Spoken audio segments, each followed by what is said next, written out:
back, you ARES operators. This is another episode of the EMG Hellbreaker. As I stated in my introductory review of the Hellbreaker, that I put in about roughly $100 and $120 USD in upgrade parts. These upgrades are pretty much the standard that I use in all my AEGs. Mainly it's a lot of SHS components. The list is the SHS air nozzle, the SHS M4 cylinder head, the Army Force quick disconnect ball bearing guide. You could also get these in SHS also. The Matrix 5000 sonic speed motor, that's also an SHS speed motor. And the Matrix SHS 18-to-1 gears. Now I only use the spur and the bevel gear because those are the stronger components that actually won't break in your ARES gearbox. And also I usually deans up my connectors. As always, I love using the ARES M4 hop-up unit and also using my new favorite aps-x blue bucky. Now I was able to, like I said, put in the parts, and I did state it earlier that I thought I broke the sector spur gear, but that wasn't the case. It was actually had to do with the ARES M4 hop-up unit. If you are into modifying, you will see that the stock Hellbreaker hop-up unit has a black spacer. Do not use it with the ARES M4 hop-up unit, the metal type.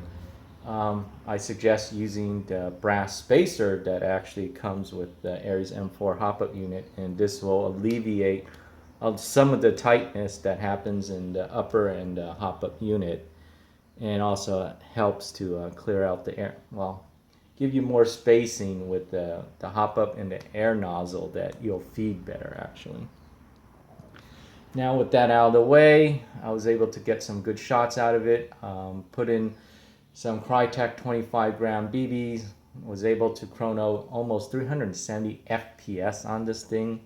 I tried using my Elite Force Bio BBs and it came out 407 FPS, so there is a little bit of joule creeping on this particular AEG, but I figure over time it'll settle down a little bit since the springs are still a little bit on the tight side. I was able to get some accuracy tests at roughly about 50-60 feet with a 10 mile per hour wind. Made shooting accurately a little bit of a challenge than most of my other AEGs. I was only able to get a 3-inch group spread really close, and it widened up to 7 feet.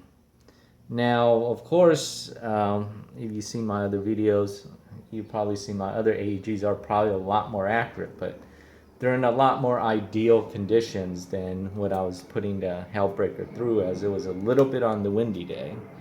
What I loved about it with all these modifications, as you could see that I'm shooting the tree stump a little bit, and actually it's about 60 feet, 65 feet I'm standing away. So it's fairly pretty accurate shooting the BBs on semi-auto. But what I really loved is the range on this thing. I have a 200 feet marker that I usually don't show on the video because it's not necessarily on my property. It's a little bit over my property. But the thing is, it was able to reach past 200 feet, which was pretty amazing. Without, especially that this particular AEG is sighted for 50 feet. So what I really loved about it compared to my other AEGs, normally I would sight them for 50 feet, but their effective range is only about roughly 150 feet and they drop off after that.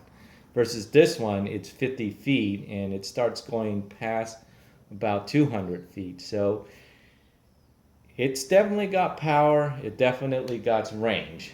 But of course, I took some control on my testing with this particular AEG.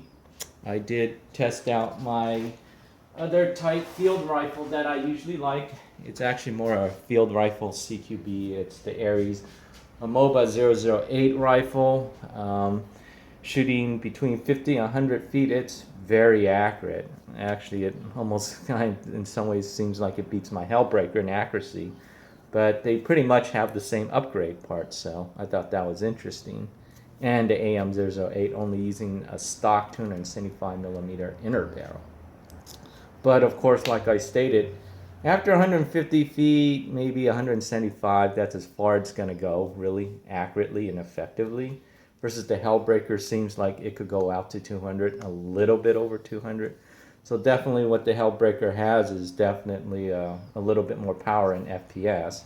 Because if I remember right, my AM008 shoots roughly 350 FPS with the 25 gram versus the Hellbreaker kind of puts it out to 300, almost 370. So a little more power with the Hellbreaker, definitely about 50 feet more in range. So accuracy wise, maybe the 008 is a little more accurate up close, but the Hellbreaker definitely is better in range. So as ARES products out there, they definitely have a whole plethora of M4s out there you can choose, from CQB to field.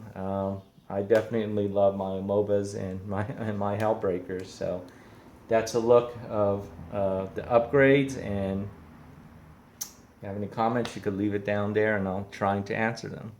So you guys go out there and have fun and stay safe.